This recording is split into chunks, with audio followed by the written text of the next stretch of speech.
बिस्मिल्लाहिर्रहमानिर्रहीम। अस्सलाम वालेकुम स्टूडेंट्स, उम्मीद है कि आप सब खैरियत से होंगे। कल हम लोगों ने जनरल मोहम्मद ज़ियाउल हक का जो दौर था वो हाफ किया था। उसी हाफ से आगे हम स्टार्ट करते हैं आज माशरती इस्लाहात से। 1977 से 1988 तक जनरल मोहम्मद ज़ियाउल हक का दौर रहा था। तो 1977 से लेकर 1988 के दौरान में जनरल ज़ियाउल हक ने पाकिस्तान में इस्लामी माशरे के क़याम के लिए मुतअद्दिद इक़दामात की, ठीक है, ताकि इस्लामी माशरा कायम हो सके।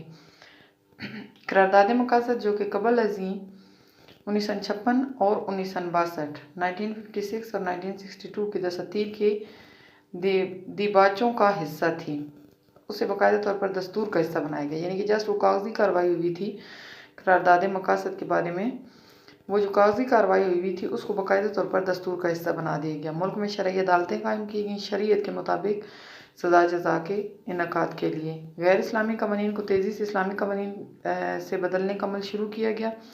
शराब नोशी, चोरी और दीगर जराइम के ख़ात्मे के लिए इस्लामी सज़ाएँ नाफज की गईं, यानी कि इस्लाम के मुताबिक सज़ाएँ देने का ऐलान कर दिया गया।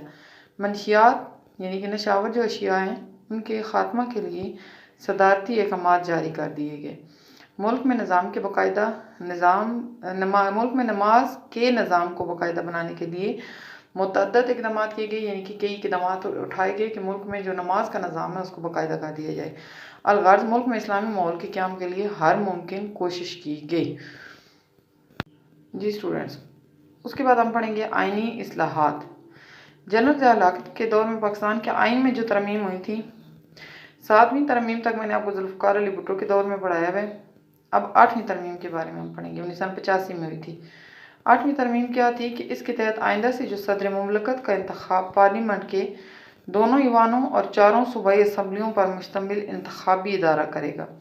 यानी कि सदर मुमलकत जो चुना जाएगा, मुल्क का जो भी सदर मुमलकत चुना जाएगा उसका फैसला कौन करेगा? पार्लियामेंट के दोनों ईवान और 4 सूबाई असम्बलियाँ, इनके नुमाइंदे लेकर एक इदारा कायम किया गया और इदारा जो है वो सदर मुमलकत का इंतखाब करेगा। तरमीम के बाद सदर मुमलकत को गैर मामूली इख्तियारात हासिल हो गए। इस तरमीम के बाद ये जो 8वीं तरमीम हुई ना, इसके गैर मामूली इख्तियारात सदर को हासिल हो गए और वज़ीर आज़म की हैसियत सानवी हो गई। सैनेट के अरकान की मुद्दत 6 साल मुकर्रर कर दी गई। जो सैनेट के अरकान थे उनकी जो मुलाजमत की जो मुद्दत थी वो 6 साल मुकर्रर कर दी गई। 9वीं तरमीम क्या थी कि आइन के आर्टिकल 2 में इन अल्फाज का इजाफा किया गया कि इस्लामी अहकामात जो कुरान सुन्नत से माखूज हों, यानी कि कुरान सुन्नत से अखज़ किए गए हों, आला तरीन कवानीन और रहनुमाई का मंबा होंगे। उनसे जो है वो रहनुमाई हासिल की जाएगी, उनसे कवानीन बनाए जाएंगे। उसके बाद 10वीं तरमीम क्या थी? 10वीं तरमीम की रूह से कौमी असम्बली और सैनेट के लिए वर्किंग के कम अज़ कम 130 दिन मुकर्रर किए गए, ठीक है। जो वर्किंग के उनके मुकर्रर किए गए दिन वो 130 थे। लास्ट पॉइंट हमारा इस टॉपिक का है इंतज़ामी इस्लाहात। इंतज़ामी इस्लाहात के बारे में जनरल ज़ियाउल मोहम्मद हक ने क्या किया था? 1979 में रूसी अफवाज अफ़गानिस्तान में दाखिल हो गई।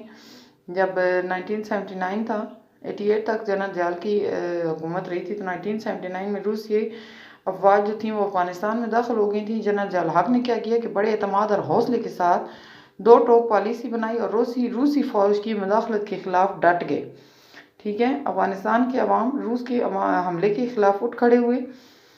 अफ़गानिस्तान में ये दाखिल हुई थी तो अफ़गानिस्तान का साथ दिया जनरल मोहम्मद ज़ियाउल हक ने, और अफ़गानिस्तान के अवाम जो थी वो रूस के हमले के ख़िलाफ़ उठ खड़े हुए, यानी कि उनका मुकाबला करने के लिए तैयार हो गए और मज़ाहमत शुरू कर दी। हुकूमत पाकिस्तान की इखलाकी मदद के सबब अफ़गान मुजाहिदीन के हौसले बुलंद हो गए।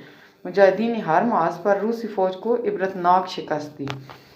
1986 तक रूस बिल्कुल मायूस हो गया था। जब उसे अपनी शिकस्त साफ नजर आने लगी तो वो मुज़ाकरात की मेज़ पर आ गया।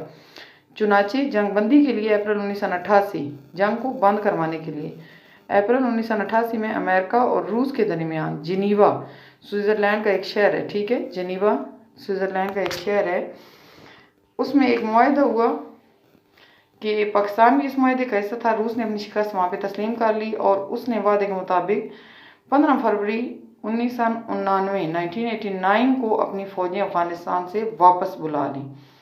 افغانستان کی خراب حالات کی وجہ سے لاکھوں افغان جو ہے مہاجرین ہجرت کر کے پاکستان چلے آئے۔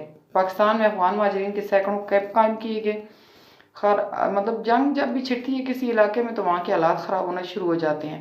تو جب حالات خراب ہوئے تو وہاں کے جو مسلمان تھے یا افغان مہاجرین تھے وہ ہجرت کر کے پاکستان آ گئے، اور پاکستان میں ان کو سیکورٹی دی گئی، ان کو سینکڑوں کیمپ قائم کر کے دیے گئے۔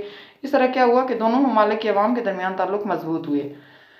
کامیاب افغان پالیسی کی وجہ سے پاکستان کو عالمی سطح پر بہت پذیرائی ملی۔ عالمی سطح پر پاکستان کو بہت جو ہے نا وہ مطلب اپریشیٹ کیا گیا۔ جمہوری ریاستوں کے ساتھ پاکستان کے تعلقات مزید مستحکم ہوئے۔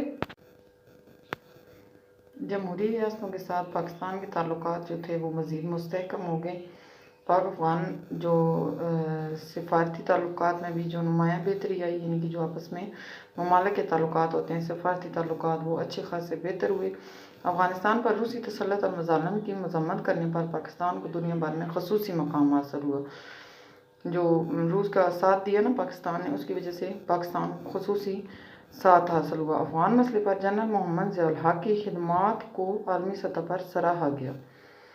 انہوں نے اسلامی سربراہی کانفرنس اور مسلم امہ کے اتحاد سے متعلق جو سرگرمیاں تھیں ان میں بھی بھرپور شرکت کی۔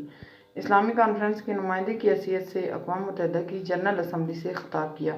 یہ ساری وہ خدمات تھیں جو انتظامی حوالے سے جو ہے وہ جنرل ضیاء الحق نے کی تھیں۔ تو ہوپ فلی کہ آپ کو یہ سارا ٹاپک سمجھ آ گیا ہوگا۔ آج ہم نے جو ہے وہ جنرل ضیاء الحق کا ٹاپک اینڈ کیا ہے۔ اس کو ریڈ کرنا ہے، اچھی طرح یاد کرنا ہے۔